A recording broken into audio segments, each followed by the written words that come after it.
নমস্কার বন্ধুরা, আমি সুমিত ভট্টাচার্য। আমার ইউটিউব চ্যানেলে সকলকে স্বাগত জানাই। বন্ধুরা, একটা খুব গুরুত্বপূর্ণ ভিডিও, সোজা কথায় বলছি যে এই শীত এলে আমরা ট্রপিক্যাল হিবিস্কাসের আমরা পলিনেশন করি এবং প্রত্যেকে পলিনেশন করি, এবং পলিনেশন কীরকমভাবে করবেন এর জন্য খুব ভালো ভিডিও আছে আমাদের অমরেশের মজুমদারের চ্যানেলে, সেটা দেখে নেবেন। আমি সেই ব্যাপারে যাচ্ছি না। তো আমি একটা গুরুত্বপূর্ণ বিষয় বলে দিচ্ছি যে এই যে পলিনেশন করার পরে দেখা যায় যে যেই গাছে পলিনেশন করা হয়েছে মাদার গাছটা মরে যায়।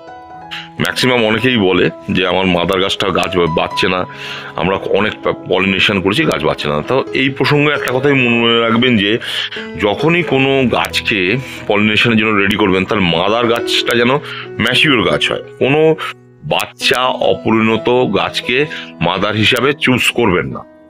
এবং তার সঙ্গে যেটা করবেন,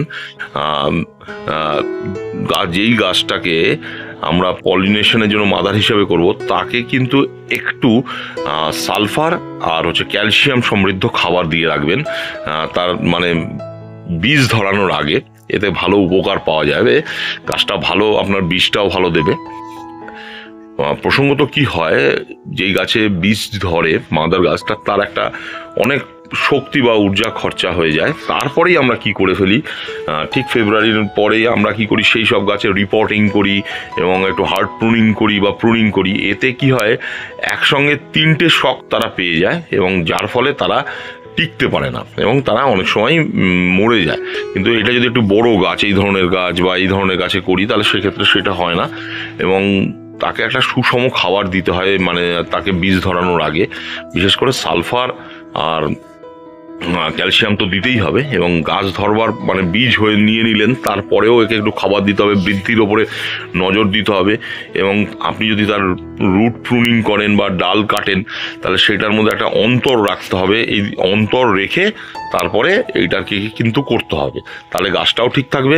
এবং যেহেতু আমরা মানে পলিনেশন করা একটা বেশ মানে ভালো ব্যাপার, মানে এতে অন্য ভ্যারাইটির একটা জন্ম হয়, তাহলে তো সেটা তো আমরা বিরত থাকবো না। যদিও আমি করি না, কিন্তু গাছগুলোর উপরে একটু যত্ন নেবেন, তাহলে আপনার গাছ ভালো মানে থাকবে।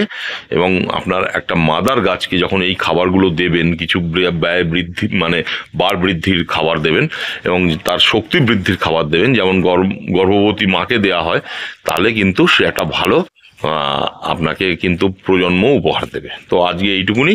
তো আপনারা পলিনেশন করুন, ভালো হবে, আরও ভ্যারাইটি বাংলার বুকে জন্মাবে। আর কীরমভাবে পলিনেশন যদি করা জানতে চান, তাহলে আমি অমরেশ মজুমদারের চ্যানেলে, আপনারা প্রথম দিকের চ্যানেল 2020 দিকের কিছু ভিডিও আপনারা দেখতে পারেন, উপকার পাবেন। তো আজকে এইটুকুনি, সবাই ভালো থাকবেন, নমস্কার।